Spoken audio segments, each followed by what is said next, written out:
యేసురాజును నే చూచినా చాలు, మహిమలోనే నాయనతో ఉంటే చాలు. ప్రియ యేసురాజును నే చూచినా చాలు, మహిమలోనే నాయనతో ఉంటే చాలు.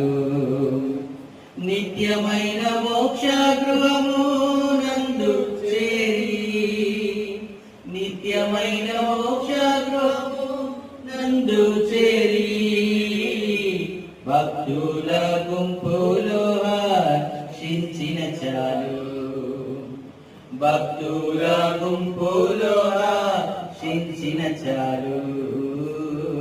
ప్రియ